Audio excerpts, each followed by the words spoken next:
ভাই ওর বহনও এই বাংলায় একবার আমাদেরকে সুযোগ দিয়ে দেখুন। এই বাংলাকে আমি কথা দিচ্ছি সোনার বাংলা বানিয়ে দেবো।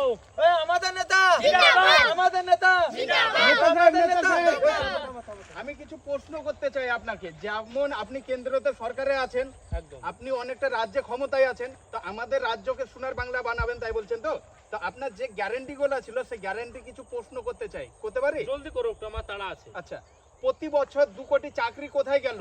আপনি গ্যারান্টি দিয়েছিলেন তো, কালো টাকা ফিরলো না কেন এখনো? দুর্নীতিমুক্ত সরকার কোথায় এখন? কৃষক আয় দুগুণ হলো না কেন?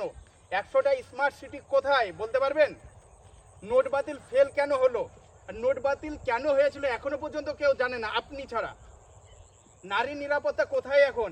মণিপুর যখন জ্বলছিল তখন আপনারা, আপনাদের নেতারা চুপ কেন ছিলেন? আমাদের দেশ বিশ্বগুরু কবে হবে? না হোয়াটসঅ্যাপ ইউনিভার্সিটিতেই থেকে যাবে বিশ্বগুরু? ডিজেল পেট্রোলের দাম কেন কমলো না, দ্বিগুণ কেন হয়ে গেল? গঙ্গা পরিষ্কার কেন হলো না এখনো? এপস্টিন ফাইলে যখন নাম আসছিল আপনাদের তখন চুপ করে কেন ছিলেন? দেশের সৈনিকরা মরছে কেন? পুলওয়ামা হামলার তদন্ত এখনো পর্যন্ত করলেন না কেন?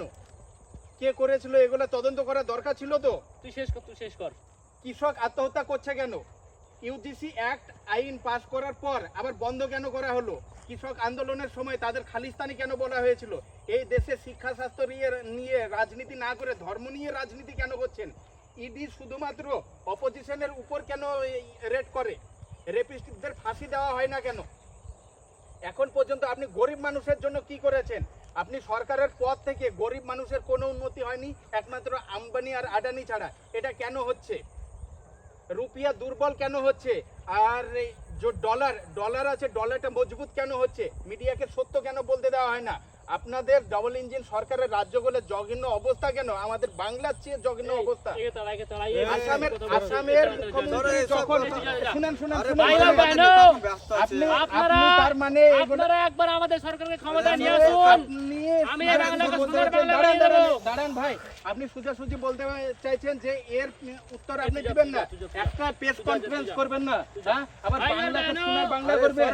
বাংলাকে সোনার বাংলা করতে এসেছে আমাদের প্রধানমন্ত্রী, তারপরে আমার এই সামান্য যে প্রশ্ন করার উত্তর দিতে পারছেন না, এটাই হচ্ছে আমাদের নেতা। বাংলা শেষ হয়ে যাবে, দেশের সাথে সাথে বাংলাও শেষ হবে।